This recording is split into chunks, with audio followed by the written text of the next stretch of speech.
जगदीश शेट्टर के कांग्रेस में आने से कुछ फ़ायदा होगा कांग्रेस का? ज़रूर। जो एक बड़े नेता, वो भी लिंगायत समाज के नॉर्थ कर्नाटक का नेता है और पहले भी मुख्यमंत्री रहे, माजी मुख्यमंत्री है। उन जैसे नेताओं को जो सबके साथ अच्छा ताल्लुकात है, सबके समाज से अच्छा ताल्लुकात है, उनको बाहर हकाल दिया बीजेपी वालों ने। जो अच्छे मेहनत से काम किया उन लोगों को बहुत प्लान करके बेइज्जती से उनको बाहर निकाला। वो कांग्रेस आने से हमको बहुत फ़ायदा है। आने वाले दिनों में न सिर्फ एक उत्तर कर्नाटक नहीं, अखंड कर्नाटक का जो फ़ायदा होने वाले पार्टी को।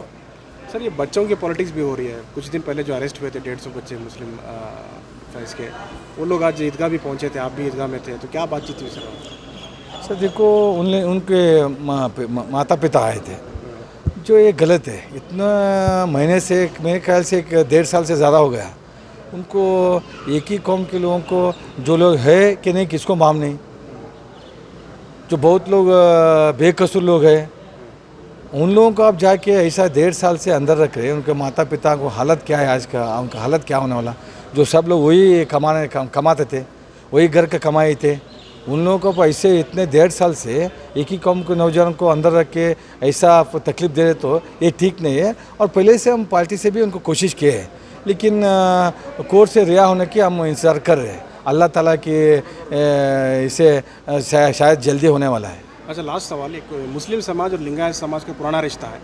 दोनों समाज एक साथ मिलकर रहे हैं हमेशा से, लेकिन हालिया दिनों में लोग कहीं ना कहीं डिस्प्यूट पैदा करने की कोशिश की जा रही है रिजर्वेशन को लेकर। ये देखो, रिजर्वेशन की अलग बात है, वो कुछ होने वाला है। ये इलेक्शन जो नज़दीक आया, वो देख के बीजेपी वाले जो पहले से उनका क्या काम है, हिंदू मुस्लिम भाइयों का आपस में लड़ाई करने की जो करते और अपने फ़ायदे लेने वाले हैं। ये बार तो कुछ फ़ायदे होने वाले नहीं है, क्योंकि हिंदू भाई लोगों को और मुस्लिम भाइयों को मालूम पड़ा है कि बीजेपी जो कुछ काम तो करती नहीं है, सिर्फ हमको आपस में लड़वा के अपने फ़ायदे देखने वाले हैं। और ये जो रिजर्वेशन लाने की कोशिश की है, तो रिजर्वेशन तो लाए हैं, कुछ स्टैंड होने वाला नहीं है। सबको मालूम है ये इलेक्शन स्टंट करके माइनॉरिटी मुस्लिम्स का छीन कर जो है लिंगायत और वकल को जो दिए हैं, क्या उससे आप संतुष्ट? क्या है ये जो गिमिक इन्होंने खेला है खेल, इलेक्शन वक्त में हम ऐसा किया तो हिंदू लोगों का वोट हमको मिल सकता है, ये सबको मालूम है। ये जो खेल खेल रहे तो तैरने वाला नहीं, कोर्ट से तो बर्खास्त होने वाला, सबको मालूम है। आजकल सब लोग पढ़े लिखे हैं, आप किसी को ऐसा गुमराह कर सकते। वो दिन गए। अभी ये लोग जो है ना बीजेपी वाले, वो सब खेल एक बार चलता नहीं है, और एक बार साउथ तक का कांग्रेस हुकूमत में आने वाला है। थैंक यू, शुक्रिया।